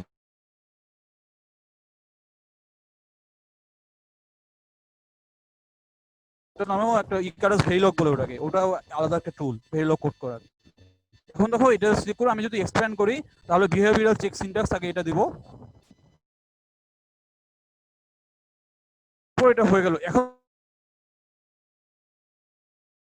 এই যে একটা লেখা দেখছো বিহেভিয়ার, এখানে কিন্তু অনেকগুলো ভার্সন আছে। আমি যে একটু আগে বিভিন্ন ধরনের মডেল ক্রিয়েট করলাম, সেই মডেলগুলোকে তোমরা সিমুলেট করবা। এটা আমি যদি তারপরে কি হয়েছে করতে পারো,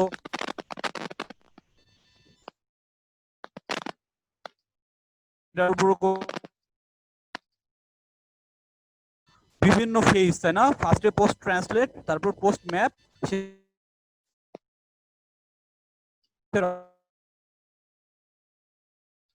অপটিমাইজ ডিজাইনটা। ম্যাপিং মানে কি? ম্যাপ হচ্ছে এফপিজি তে দেওয়ার পর যে ডিজাইনটা সেটা, আর রাউট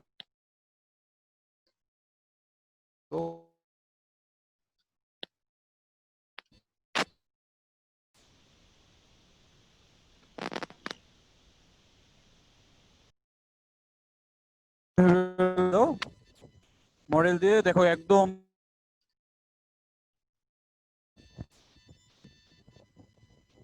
এই যে একদম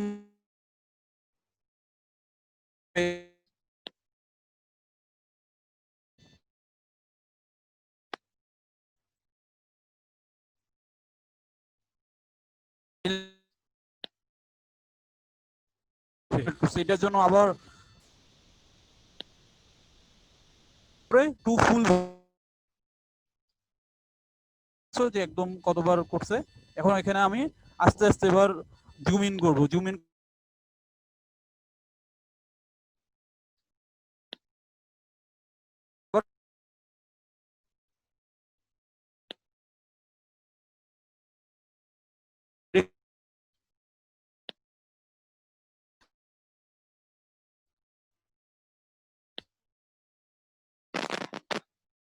করতেছে ওই যে আগের মতো।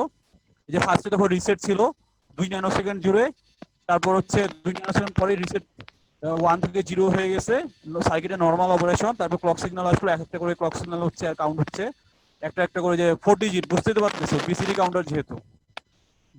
বিসিডি নেওয়ার কারণেই আলটিমেটলি চলে আসছে। দেখো এখানে কত 1 মাইক্রোসেকেন্ড পর্যন্ত রান করছে। এটার জন্য তুমি আরো যদি এক্সপ্যান্ড করতে চাও, এখানে এই পরবর্তীতে দেখো run for specified tool simulation, যে উপরে এই টাইমের পাশে এই দেখো এখানে একটা আইকন আছে, এই আইকনে ক্লিক করো, আরো 1 ন্যানো সেকেন্ডের জন্য সে রান করলো। দেখো 99 থেকে 100 হয়ে গেল। এভাবে একদম পরবর্তীতে কোথায় গেছে দেখি, 1 ন্যানো সেকেন্ডে একদম 199 চলে আসছে। এভাবে আমি তুমি যদি 1 মাইক্রো সেকেন্ড এটা আরো আরো রান করতে থাকি, আরো আরো রান করতে থাকি, এই যে 500, 600, 700, 800, 900, 1000, 1300, 4 ডিজিট একদম মানে 9999, তুমি যতবার চাও ওই পর্যন্ত যাবে একদম। এই 5000, 6000, 7000, 8000, এই যে 9199। এবারটা দেখো, দেখছো চেঞ্জ হয়ে গেছে কিন্তু শেষ। তোমার ওই 909999 হওয়ার পরে একদম 0 হয়ে গেছে। এই দেখো আমি এখানে চলে যাই, ড্র্যাগ করে আগের মতোই, এই দেখুন 9972, এই যে 9991, 97, 98, এই যে 9999, তারপরে এই যে 4 ডিজিট একদম 0 হয়ে গেল। দেখছো এখানে আমি কি 16টা ইনপুট দিয়ে দেখাইছি না? তোমাদের কাজ আমি কি বলছি, যে তুমি এই 16টা ইনপুটই এরপর নিয়ে আর কি 7 সেগমেন্ট ডিসপ্লেতে শো করে তুমি ফুল ডিজাইনটা কনস্ট্রাক্ট করবা। দ্যাট মিনস তোমাকে ওই টপ লেভেল মডিউলটা আরেকটু মডিফাই করতে হবে, আর এসএসডি ডিকোডারের কোডটা লিখে তার সাথে মার্জ করতে হবে। ওই কোডটা আমি তোমাদেরকে দিয়ে দিব, সমস্যা নাই। আমি তো তোমার তো হয়তো দিছি কিনা খুব সম্ভবত দেইনি, এসএসডি ডিকোডারের কোডটা দেইনি, সমস্যা নাই দিয়ে দিব। তোমার এই টেস্ট বেঞ্চের কোডের সাথে আমি মডেল সিমের কোড যেটা পাঠাবো সেটা আমি সেটার সাথে তোমাদেরকে দিয়ে দেবো, সমস্যা নেই। বুঝতে তো পারলা? দেখলা না আমাদের ডিজাইন কিন্তু ওকে। এবার এটা আমি কেটে দিই, ক্রস করে এটা ইয়েস দিব, এরপর এটা নো করবা, ওকে। আমার বিহেভিয়ার ডেসক্রিপশনটা শেষ। এবার আমি হচ্ছে পোস্ট রাউট সিমুলেট করতে চাই। পোস্ট রাউটের জন্য আমি এই এখানে যে এখন নিচে যাও, পোস্ট রাউট সিলেক্ট করবা, করার পরে আগের মতো এই দেখো এখানে জিএলবিএল নামে নতুন একটা জিনিস চলে আসলো। এটা কিন্তু তোমার টাইমিং সিমুলেশনের মডেলটা। এই মডেলটার মধ্যে কি আছে তুমি এটা ক্লিক করে দেখতে পারবে। এই দেখো পুরো নেট লিস্টটা দেখছো, এটা কিন্তু এফপিজি এর নেট লিস্টটা, মানে তুমি অ্যানালাইসিস করার পর এই দেখো উপরে বলা আছে ভেন্ডর চাইল্ডিংস অ্যাপ্লিকেশন নেট জেন টুলটা এই কাজটা করছে। এটা টাইমিং সিমুলেটর একটা মডেল ক্রিয়েট করছে টাইমিং অ্যানালাইসিস করার জন্য। দেখো ইনপুট আউটপুট রিসেট, এরপর দেখো ইনপুট আউটপুট এই পর্যন্ত তোমরা বুঝতেছো, তারপরে কিন্তু আর কিছু বুঝবো না। আজীব আজীব সব ইউনিট ওয়ারের নাম দেওয়া আছে, এগুলো সব বেসিক্যালি এফপিজি এর গেট। এই দেখো এক্স বাফ মানে কি বাফার, এফপিজি এর মধ্যকার বাফার, এটা বেসিক্যালি আমাদের কি ইমপ্লিমেন্টেড সার্কিটটা। ইভেন ওয়ারিং কানেকশনও এর মধ্যে আছে। বেসিক্যালি আমার ওয়ারিং এর একটা মডিউলের সাথে আর একটা মডিউল যখন কানেক্ট হয় মাঝখানে কিন্তু বাফার টাফার আসতে পারে, কারণ সিগন্যাল কোনো কারণে উইক হয়ে গেলে অথবা ক্লক লেটেন্সি ঠিক করার জন্য তোমার এইসব বাফার গুলো চলে আসে, বুঝছো? দেখো এই যে এলইউটি, এই যে তোমাদের একটু দেখালাম না, লুকআপ টেবল 4, টেবল 3 সবগুলো কিন্তু আছে। এটাই বেসিক্যালি আমি তোমাদের যে ওই যে নেট লিস্টের কথা বলতেছিলাম, এটাই বেসিক্যালি সেই গেট লেভেল নেট লিস্ট। তোমার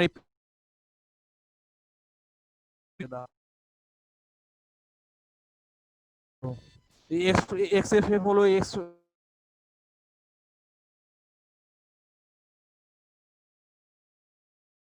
ভেন্ডর, তারাই যেহেতু এটা তৈরি করছে এই জন্য দেখছো যে বাকিগুলো কিন্তু বুঝতে পারতেছো। এই দেখো কোথায় লোকেশন কি, ইনিট নামে একটা ভ্যালু আছে, ইনিট নামে হচ্ছে ইনিশিয়ালি কত ভ্যালু থাকে আমার গেট লেভেল নেট লিস্টে, এখান থেকে তোমরা দেখতে পারলা। এখন আমার হচ্ছে মেন যে জিনিসটা হলো সেটা হলো এই টেস্টমেন্টস করে সিলেক্ট করব। সিলেক্ট করার মতো আগের মতো ইকারাস সিমুলেটর আসবে, এরপর এটাকে আমি চেক সিনট্যাক্স করব। দেখো post press and route check syntax একটা অপশন আছে, ওটা রান করো, দেখো রান হয়ে গেছে। এবার আমি এই মডেলটাকে আগের মতো সিমুলেট করব। সিমুলেট করলে আমার একদম টাইমিং অ্যানালিসিস চলে আসবে, ডিলে থাকবে এবার।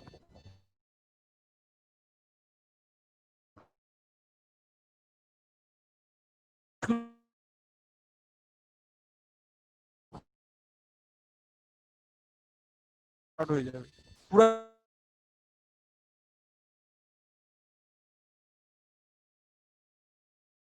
আর কি, বুঝছো? এটা আবার ওই আগের মতোই সব ওই যে রান করতে থাকো। আগে রেডিক্সটা চেঞ্জ করে হেক্সাডেসিমাল নিয়ে যাই 780,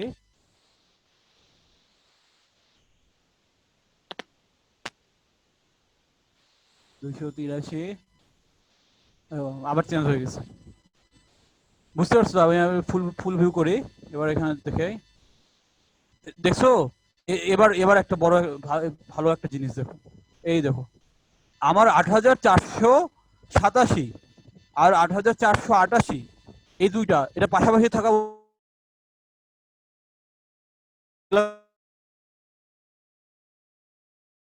যে কোনো ডিজিটাল সার্কিট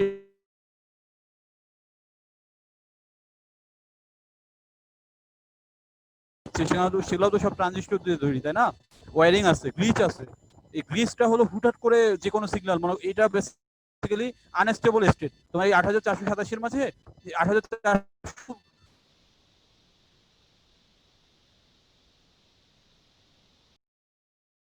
আরবিটারি একটা ভ্যালু আছে। দেখো 8483 আসছে, 8481, এটা কত? 480। এই দেখো দেখছো মাঝখানে কিন্তু এরকম দেখবো যে প্রতিটা স্টেজের মধ্যেই কিন্তু আছে। তোমার নর্মালি এই রাউটিং করার অপারেশন করার পরেই কিন্তু এটা হয়। এই দেখো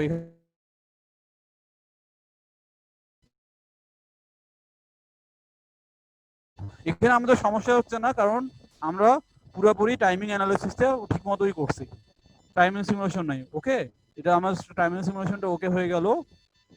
ওকে হওয়ার পরে এবার যে বড় যে জিনিসটা আছে সেটা তোমাদের ওকে, বুঝতে পারছো তো? এইভাবে তোমরা যে কোনো সিমুলেশন ধরো যে পোস্ট ট্রান্সলেট, পোস্ট ম্যাপ সবগুলোই একই রকম ভাবে করতে পারো। ওই পোস্ট ম্যাপের জন্য সিলেক্ট করবা, করে এখানে যাবা, যে আবার ওই আই ওই সিমুলেটরের মতো ওই আগের মতো পোস্ট ম্যাপ চেক সিনট্যাক্স দিয়ে তারপর ওই মডেলটাকে আবার নতুন করে সিমুলেট করবা। এই মডেলগুলো জেনারেট কিন্তু ওই তখনই হয়েছিল, ওই আমি যে যখন ওই যে একটা একটা করে কাজ করতেছিলাম ওই ইমপ্লিমেন্ট ডিজাইনে, যে তোমরা তো দেখছো ফলো করছো না, ওখান থেকে এই তো আগের মতো আবার চলে আসলো এক রিক্সে যে এই যে রিসিমাল। ওকে দেখো এখানেও পুরো আগে, এটা বেসিক্যালি রাউটিং এর পরের অপশনটা। এটাও তোমরা মানে নিজে নিজে চেক করবা, বাকি যেগুলো যেগুলো বাকি আছে। এটা মাঝখানে কিন্তু কিছু কিছু জায়গায় আনস্টেবল দেখা যাচ্ছে, এখানে আনস্টেবল। তারপর আবার এইদিকে দূরে যেয়ে হয়তো দেখতে পারবো আমরা এই যে এখানেও একটু আনস্টেবল পেজ আছে। সবসময় থাকে না, অনেক কম, মিনিমাল লেভেলে। এটা নো করে তোমার হচ্ছে এটা ইয়েস দেই। বুঝতে পারলা তো? এটা আমাদের পুরো সিমুলেশন কিন্তু ওকে, এবং কনস্ট্রেন্টও আমরা দিয়ে ফেলছি। এবার আমরা কি করব, আবার এই সিমুলেশন ফেজ থেকে আমি ইমপ্লিমেন্টেশন ফেজে নিয়ে গেলাম। এবার দেখো এবার আমরা পাওয়ার অ্যানালাইসিস করব।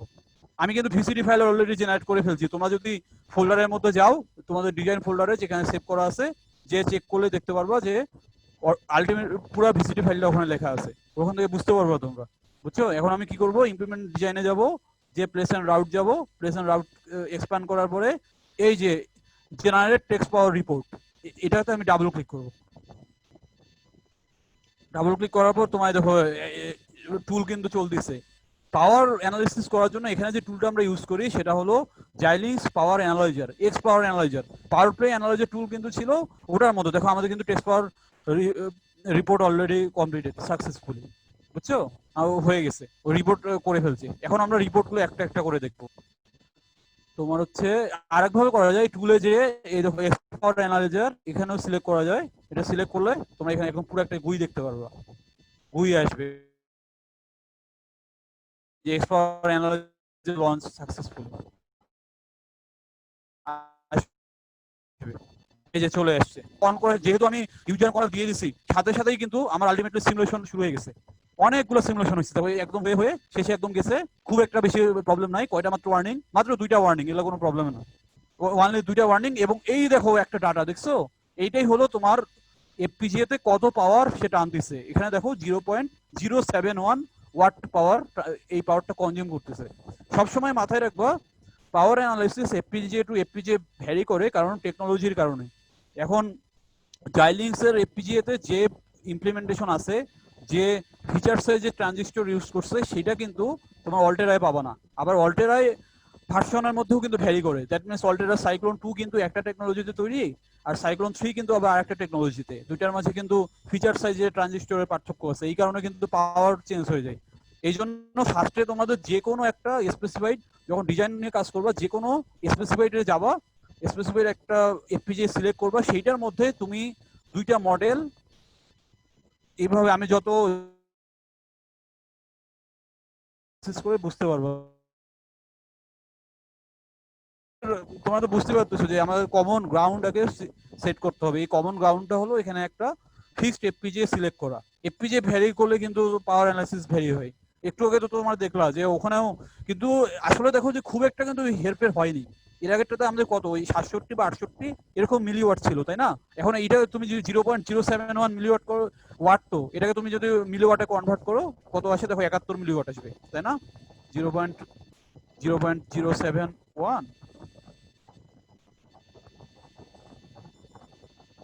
হ্যাঁ, 71 মিলিওয়াট, দেখছো? খুব একটা বেশি চেঞ্জ করেনি। এবার আমি এটাকে আরেকটা তোমাদের বড় একটা জিনিস দেখাই। দেখো সবকিছু কিন্তু দেওয়া আছে, ক্লকে কত পাওয়ার ক্লক যতগুলো ইউজ করছে সেগুলা, তারপর হচ্ছে লজিক, আইও, লিকেজ সব কিন্তু আছে এর মধ্যে। এখন এখানে যাই বাই হায়ারার্কি। এই বাই হায়ারার্কিতে গেলে তোমরা দেখতে পারবে যে প্রত্যেকটা ইউনিট মডিউল কি পরিমাণ পাওয়ার কনজিউম করতেছে। দেখো ইউনিট 0.021, ইউনিট 1 এটা, আর বাকিগুলো অলমোস্ট জিরো, ওটা খুবই কম, লো পাওয়ার খাইছে। এবং শেষে আলটিমেটলি 0.024 ওয়াট পাওয়ার এখানে আসছে। তারপর ক্লক ডোমেইনে যদি যাই, ক্লক ডোমেইনে দেখো প্রত্যেকটা ইনপুট এই যে চালাইতে তোমার কি কি পরিমাণ লাগছে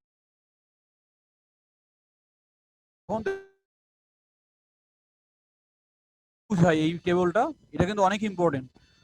আমি ক্লক সিগন্যালটাকে 99.9 মেগাহার্টজে চালাচ্ছি, সেইটা পরের ক্লক সিগন্যালটা কিন্তু 10 ভাগের 1 ভাগ হয়ে যাবে। কারণ তো তোমরা বুঝতে পারতেছো এটা একটা কি মডিউলো 10 কাউন্টার না, কারণ 0 থেকে 9 পর্যন্ত যায়, তারপর আবার 0 হয়ে যায়, মডিউলো 10 কাউন্টার। বুঝছো? মডিউলো 10 কাউন্টার হলে কি হবে, ফ্রিকোয়েন্সি 10 ভাগের 1 ভাগ হয়ে যাবে। দ্যাট মিনস এই 99.9 এর 10 ভাগের 1 ভাগ হয়ে গেছে, তারপর আবার 10 ভাগের 1 ভাগ, শেষে আবার 10 ভাগের 1 ভাগ। দেখছো যে ক্লক ডিভাইস হয়ে গেছে। হইতে হইতে আলটিমেটলি ক্লকের এখানে ফ্রিকোয়েন্সি কম হওয়ার কারণে এই পাওয়ারগুলো, এই ইউনিটগুলো অনেক লো পাওয়ার খাচ্ছে, অনেক কম পাওয়ার খাচ্ছে। এই দেখো এখানে খুবই কম, অনেক লো, দেখছো? এই জন্য মানে জিরো হিসেবে দেখাইছে। তারপর কি রিসোর্স টাইপে যাই, রিসোর্স টাইপ ওই আগের মতোই, ওই সামারিটার মতোই রিপোর্ট। এগুলা কিন্তু বেসিক্যালি একটা এক্সেল ফাইল। তোমার এক্সেল ফাইলের মতোই কিন্তু ওই এক্সপাওয়ার অ্যানালাইজারটা কিন্তু বেসিক্যালি ওই এক্সেল ফাইলের মতোই সে শো করতেছে পুরো নেট পাওয়ার, লজিক কত খাইছে। এখান থেকে তুমি ডিটেইল অ্যানালিসিস দেখতে পারবে। এই যে সিগন্যাল রেট এখানে শো করতেছে, তারপর এই যে সিগন্যালে কত হয়েছে, আইও ইনপুট আউটপুট কি পরিমাণ পাওয়ার, দেখো দেখছো অনেকগুলো টেবল আছে এখানে। এগুলো তোমরা একটু করে অ্যানালাইসিস করতে পারো।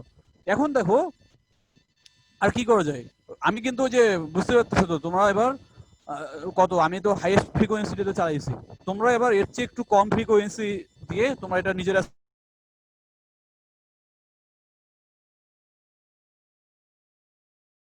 সেকেন্ড টাইম পিরিয়ড স্পেসিফাই পাওয়ারের কি পরিমাণ হেরফের হয়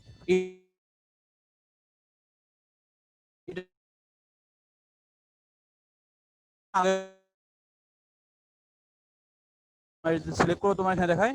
আবার একটা জিনিস দেখো, প্রসেসের উপর ভ্যারি করেও কিন্তু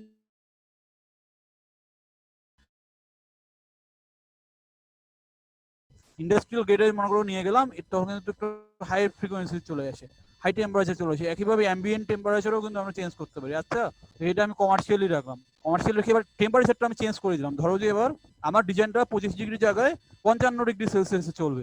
তারপর দেখো আপডেট হয়ে গেল। এখন দেখো এখানে আমরা কি বলতেছে, the power analysis is out of date, মানে আবার নতুন করে আপডেট করতে হবে। এখন কি করব, টুলসে যে আপডেট পাওয়ার অ্যানালাইসিস করবো, টুলসে যে আপডেট পাওয়ার অ্যানালাইসিস দিলাম, দিলে দেখছো টোটাল পাওয়ার চেঞ্জ হয়ে গেল। কারণ টেম্পারেচার চেঞ্জ করলে তোমার পাওয়ার চেঞ্জ হয়ে যায়। এবার এটাকে ইন্ডাস্ট্রিয়াল গ্রেডে নিয়ে যাই। ইন্ডাস্ট্রিয়াল গ্রেডে নিয়ে যাওয়ার পর অ্যাম্বিয়েন্ট টেম্পারেচার আমি 100 ডিগ্রি সেলসিয়াস করি। অনেক, এটা এটা নিবে না। এখানে দেখো বলে দিচ্ছে 0 to 85, এটার মাঝে শুধুমাত্র দিতে পারবা।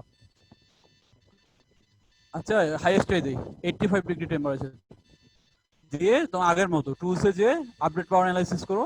এই যে দেখছো পাওয়ার আরো কমে গেছে, কিন্তু ইন্ডাস্ট্রিয়ালে কম হয়। তোমরা সবসময় কমার্শিয়াল দিয়ে কাজ করবো, অলওয়েজ কমার্শিয়াল। আর হচ্ছে অ্যাম্বিয়েন্ট টেম্পারেচার 25 ডিগ্রি সেলসিয়াস, এটা রেখে সবসময় কাজ করবো। 25 এটা দিয়ে সবসময় অলওয়েজ কাজ করবো, করে আবার আগের মতো টুলে যে আপডেট পাওয়ার অ্যানালাইসিস করি আবার আগের। বুঝতে পারছো, এটাই হলো পুরো পাওয়ার অ্যানালাইসিসের কাজটা। এখন দেখো যে আমার ফুল পাওয়ার অ্যানালাইসিস তো বুঝতে পারলো, তাই না? এক্স পাওয়ার অ্যানালাইজার এগুলা কিন্তু সব এক একটা আসলে বিশাল হয়, এটা বিশাল একটা প্যাক। তোমরা যদি এই ভিডিওটা পুরোপুরি দেখো, তোমার একদম জাইলিংস ফুল ক্লিয়ার হয়ে যাবে। যে কোনো ডিজাইন তুমি এভাবে করতে পারবা। এর পরে কাজ তো ইমপ্লিমেন্টেশন, তোমরা তো বুঝতে পারছো যে ওয়ারিং করে খালি পেজের সাথে লাগাই জাস্ট প্রোটোটাইপ করবা। বুঝছো? এবার একটা আর একটা কি দেখাই, রিপোর্টগুলো দেখাই।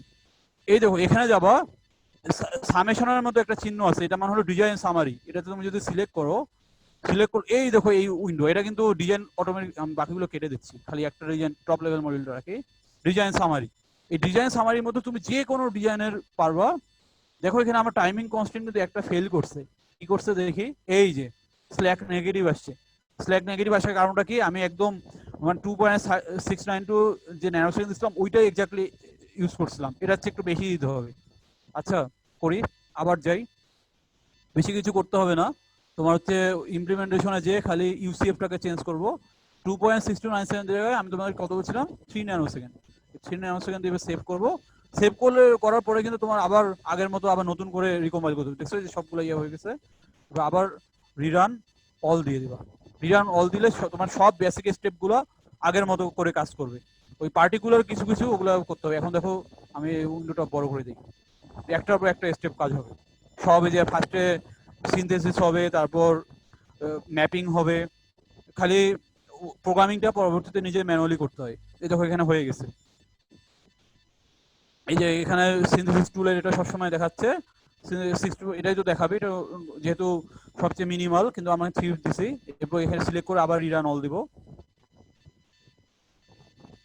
ইমপ্লিমেন্ট ডিজাইনে যে অ্যাকচুয়ালি রিরান অল করলে তোমার সিনথেসিসটা আবার রান হয়, নতুন করে আবার রান হয়। কারণ ম্যাপ করার সময় সব সময় আগে সিনথেসিস পোর্শনটা জানতে হয়। তোমরা তো হায়ারার্কিটা সম্পর্কে পরিচিত, তাই না? আমি এর আগে বলে দিয়েছি। এই দেখো এখানে হয়ে গেল। এরপর হচ্ছে ম্যাপিং এর কাজ শুরু হয়ে গেছে, ইমপ্লিমেন্টেশনের কাজ শুরু হয়ে গেছে। এবার এই যে কাজ চলতেছে, বিল্ড হচ্ছে, একটু প্লেসমেন্ট রাউটিং সব আগের মতো হবে।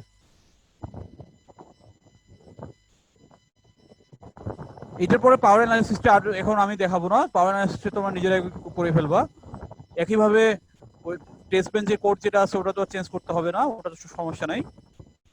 খালি পাওয়ার অ্যানালিসিসটা মানে নিজে নিজে করে ফেলবো আর কি। এটা হওয়ার পরে তোমাদের দেখাচ্ছি যে টাইমিং ভায়োলেশন যেহেতু আমাদের একটা ছিল, এবার দেখবো যে রিমুভ হয়ে গেছে।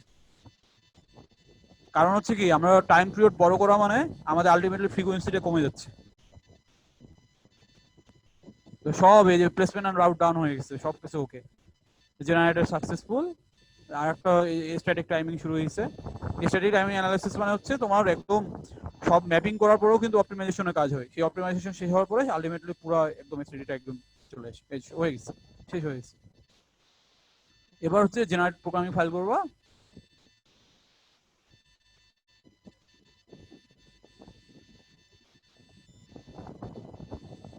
সবসময় ইউজার কনস্ট্যান্ট ফাইলটাকেই তোমার চেঞ্জ করতে হবে, এটা মাথায় রাখবে আর কি। তুমি ক্লক ফ্রিকোয়েন্সি কেন বাড়ায় কমায় যে কোনো কিছু কাজ করতে পারো, দেখতে পারো। এই দেখো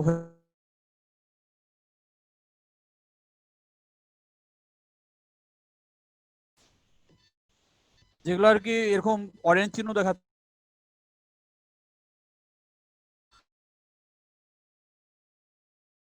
এই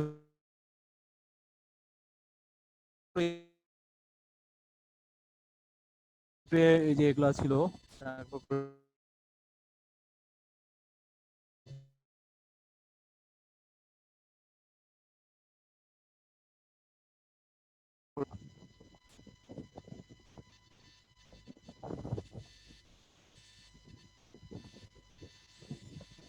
বুঝছো, এটা পুরো কিন্তু হয়ে গেল আগে, জাস্ট আগের মতো, সবকিছু আগের মতো প্রোগ্রামিং ফাইল করে। এবার তুমি টুলসে যে যদি এক্সপ্লোর অ্যানালাইসিস করো, এক্সপ্লোর অ্যানালাইসিস করো, সে অটোমেটিক সে সাথে সাথেই করে দিবে।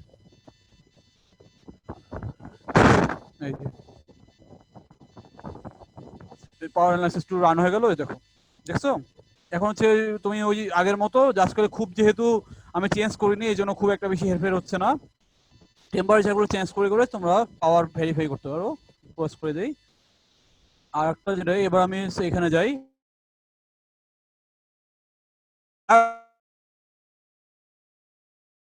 ছিল -0.255, এবার কত, -0.1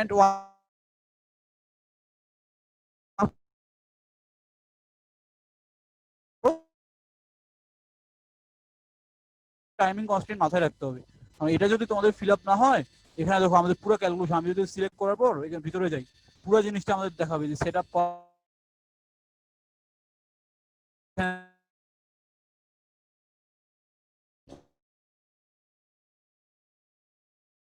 আছে প্রতিটা পাথে, দেখো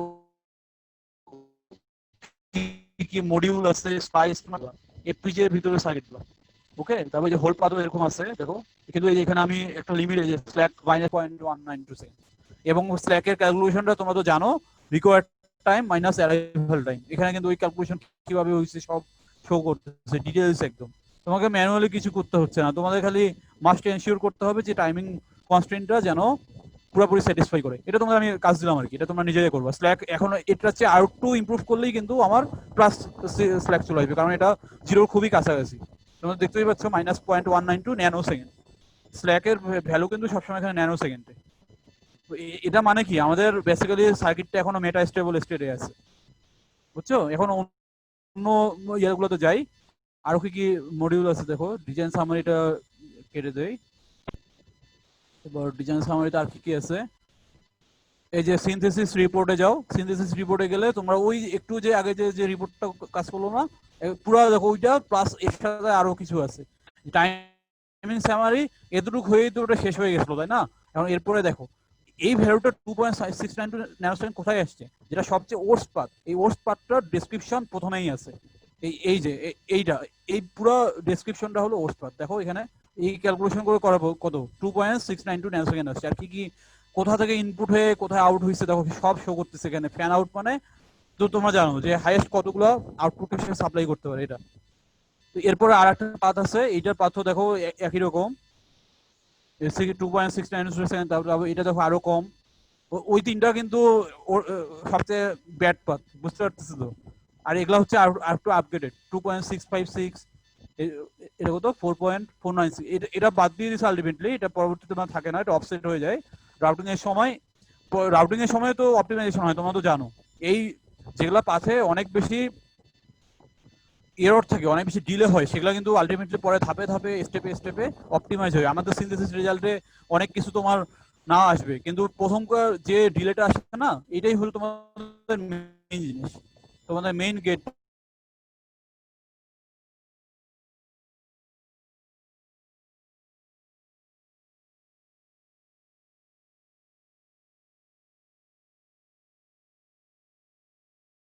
তারপর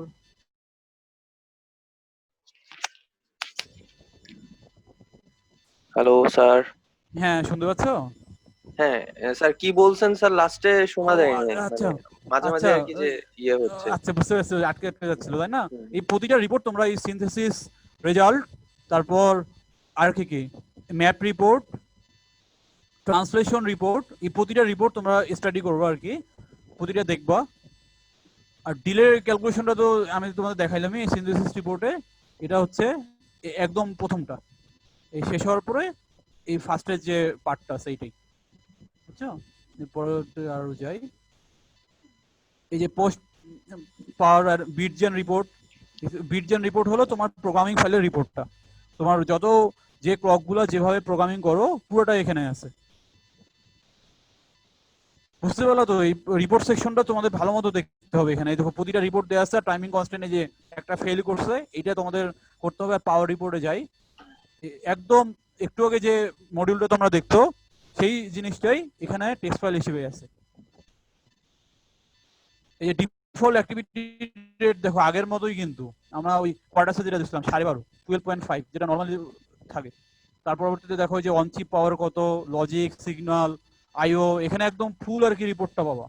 এই তো আমি সাপোর্ট করবো বেসিক্যালি এইটাই ভালো মতো দেখতে, বুঝছো? ওখানে রান করলো দেন তোমাদের অবশ্যই এখানে আসতে হবে।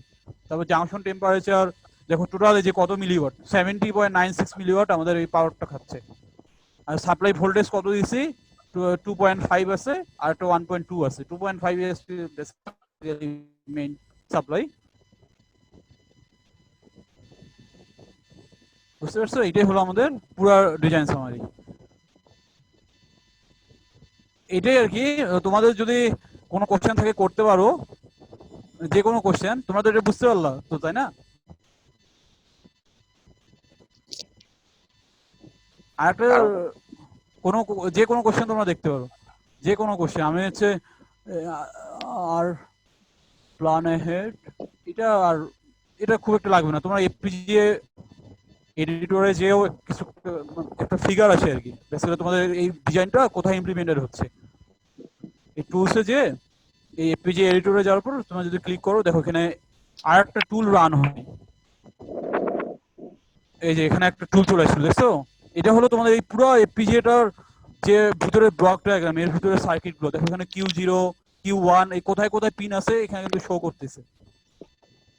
এটা তোমরা দেখতে পারো আর কি, যে তোমাদের আসলে মডিউল গুলো কোথায় কোথায় আছে এটা শো করা। আর এইটার ভিতরে ঢুকলে তোমরা এই যে দেখতে পারো এই যে ওয়ারিং রাউটিং গুলা, ভিতরে বিভিন্ন ধরনের যে বাফার টাফার, তারপরে যে অনেক ইনস্ট্যান্স, এই ইনস্ট্যান্স গুলো সব কিন্তু একটা করে লুকআপ টেবল। এই দেখো এখানে অনেকগুলো ভিতরে অনেক কম। আমি তো তোমাদের বলছি যে যে কোনো সার্কিট, এই দেখো দেখছো আমি ডাবল ক্লিক করার পরে ভিতরে ঢুকলে কিন্তু ওই এফপিজিএটার বেসিক গেট পাবো। এই দেখো ওই ব্লকটার মধ্যে কি কি আছে, এটার একদম এলিমেন্টারি লেভেল, একদম এলিমেন্টারি লেভেল। এইভাবে তুমি একদম বটম লেভেলে চলে যেতে পারবা। বুঝতে পারলা তো? এটা ক্রস করি। এরকম অনেক লুকআপ টেবল আছে। এটা দেখো যে আরেক রকম লুকআপ টেবল। এই আর কি, এই এফপিজি এডিটর থেকে তোমরা দেখতে পারো যে ডিজাইনটা তোমাদের বেসিক্যালি কিভাবে কানেক্টেড। বহু সাদা ওয়্যার আছে, এগুলো আনকানেক্টেড, আর যেগুলো পিঙ্ক কালার সেগুলো হচ্ছে তোমার কানেকশন আছে ওগুলোর মধ্যে।